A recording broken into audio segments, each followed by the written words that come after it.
A man was on the roof of the street, looking far ahead. Slowly, he turned around and threw himself down. Then, the scene goes back to 10 years ago. The man was a high school teacher named Hiroshi. As usual, that morning, the teachers exercised for a while, then prepared themselves to teach in the classroom. Hiroshi was seen carrying some large boxes, and suddenly the students nudged him.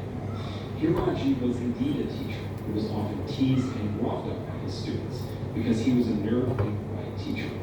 But that morning, he would show his true self. Hiroshi entered the 3A class, and he was the homeroom teacher in that class. Not long after, 3 naughty students entered the class. They're so chill even though they were late. And suddenly, one of the students came to Hiroshi. When the lesson started unexpectedly, Hiroshi said that from now on, all students will be held hostage, and until Hiroshi's goal is achieved, the students can't leave the room at Hiroshi. He asked him to open the door. But unexpectedly, Hiroshi pulled Kai and took a folding knife from his pocket.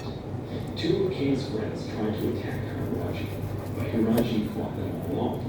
This was the first time Hiroshi fought his students. Then, Kai was locked on the floor, and Hiroshi's knife was only a few inches from Kai's face. Hiroshi then opened his laptop and pressed the button on his watch. Suddenly, a large explosion occurred on the top floor. The explosion closed the way out of the building. The teachers and other students immediately evacuated themselves, but because Class 3 was at the very end of the building, and now the way was blocked, they were the only students trapped in the school building. The only rooms that can still be accessed are the classroom, the art room, and the toilet. Hiroshi said there are more bombs all over the school area, which are ready to explode at any time. The students immediately take out their cell phones, but Hiroshi forbids it. Hiroshi has now confiscated all students' cell phones. Suddenly, one student asked what the meaning of all this was. But then Hiroshi asked the students back, who knows the reason Hiroshi did this? One student answered, maybe it's because they often watched Hiroshi up and mocked him. That's why he took revenge. But Hiroshi said that he wouldn't have gone this far if the reason was only that simple. Hiroshi then went to an empty chair, making all the students immediately remember who used to sit there. A beautiful, high-achieving student named Reina. She is now dead because she ended her own life. Then, Kat said Reina's death had nothing to do with that. But Hiroshi didn't think so. He thought that one of the students in that class took part in Reina's death. And this time, Hiroshi wants his students to answer why Reina died. If their answer is correct, Hiroshi will release them. But if their answer is incorrect, then one of them will die. Hiroshi will wait for their answer until 8 o'clock in the evening.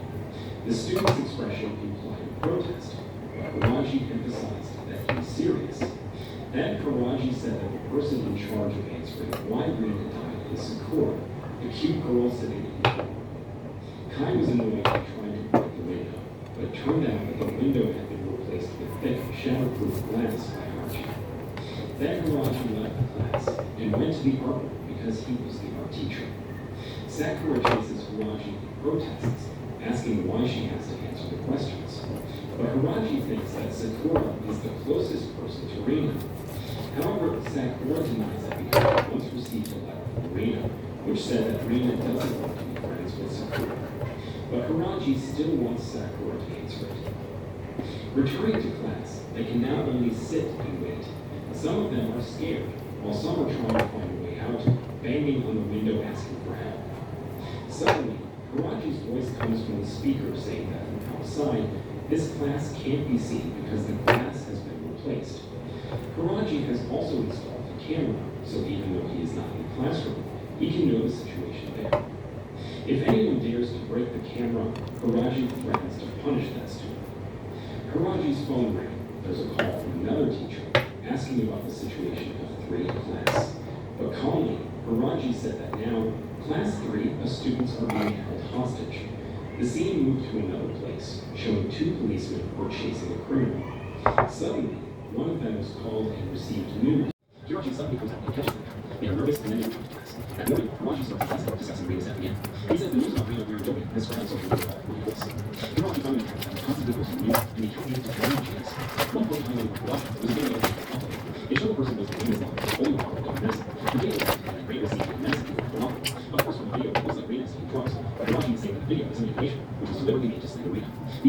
is in third grade class, and the student's task today is to find out who the person is. Karachi gave time to 8 p.m. If they don't succeed, that girl will die. The two police now go to the place where Karachi used to teach before. The principal said there was a DD case about Karachi at her school. Karachi used to date a teacher at the school, but there are rumors that Karachi was so rude to his friend, and she's now suffering from mental disorder. Back in class, the two students who went to the apartment this morning said they didn't see Renzo at Karachi's room. That means Ren might still be alive, Karachi just pretended to kill him. Some of them thought Karachi was just a serial. The scene flashbacks to Rena was still alive. She had experienced events like her shoes being dropped in the toilet. When Sakura appeared, Rena left and said that she herself had been careless and dropped it. Then, when Rena came home, it seemed as if something was wrong. Even Rena once got her swimsuit caught. The climax was when she was in her room, her window was in the stones. In class, a student named Usami saw Sakura holding a handkerchief and asked where she got it. Sakura said it was a gift from Rena. Usami was annoyed and she remembered at that time. Usami had given Rena the handkerchief. They took a photo and Usami uploaded it, while saying that they should upload the photo to Rena for followers in grace. Rena looked sad when she heard Usami's reason for wanting to be friends because she just wanted to hug him. Usami met Raji in the toilet and said that actually, Raji already knows who holds the account. Besides, it's useless to make the student confess because Rena is not dead. However, according to Raji, Usami was protecting nature. And Usami left and said the important fact was that she was not going to die tonight. But outside, Sakura and a student named Yuzumi heard Usami's words, and Usami immediately left him. Not long after, Kai and two students came in with their sticks and immediately attacked Raji. Meanwhile, three other students entered the apartment to check whether Ren was still alive. The alarm suddenly sounded when they touched the door, and Raji immediately came in. His hand was pointing at Kai. Karachi went mad, making the students scared. In another place, two policemen were visiting Karachi at friend's house. The father raided them and they checked. According to the father, Karachi is a scary man. Fumika, the bully's name, is now sorry because of Karachi. Time has passed and now it's almost 8 p.m. Kai couldn't make it, so he started asking the students one by one and pushed his friends to get an answer. One student accused Kai, who was the most emotional, and he was suspicious because he once said that Rena deserved to die. Kai was angry at his friend. Then, a female student said the video was recorded in the women's changing room, so it doesn't seem like the male student was the perpetrator. So, they also became suspicious of Usami and Sakura, who might be the perpetrators. Then, Karachi entered the classroom. Teach them about being human. Suddenly, Karachi got a call from the police again, and they asked how the students were doing. Karachi then asked for 30 opportunity for the students. The request will be granted and sent by the central commander, Toru. After waiting, Toru entered the school building room, and he met the perpetrator was a student from the swimming extracurricular in class 3A. While in the class, the students who took part in the swimming extracurricular the situation got worse when Suzu began playing Usami. According to her, if Usami hadn't uploaded the video, they wouldn't have started the musician is involved in the issue. Sakura is facing Usami, but Usami asks her to leave and doesn't want pity. But Sakura wanted to know who the perpetrator is and the reason why that student hates Rena. Then, Usami said the perpetrator could have deliberately worn a swimming club's jacket, even though he or she didn't take part in the extracurricular. On the other hand, in the men's toilet, someone was seen holding his cell phone and posting something on Mind Voice about the police being asked to find the perpetrator of the recording. The post immediately became news within minutes, even though the information was only known to the police. Gunji started to think that a student had managed to get the cell phone, and the student told them about the situation in the school building. Gunji immediately sent a private message to the student and asked who he was. Then, the student answered that he managed to hide the cell phone in the toilet. Then, Gunji said that he needed the student's help. In Fumika's house, she was seen coming out of her room and accidentally saw the news on TV, so she was shocked when the photo of her ex-boyfriend appeared on the news. The scene back to Karachi, who was watching the recording from the camera that he confiscated. One of Rena's friends from swimming extracurricular, Kakeru, had been beaten up by a student from another school because he thought Kakeru was Rena's boyfriend. That naughty boy liked Rena, and he didn't like it if another guy approached Rena.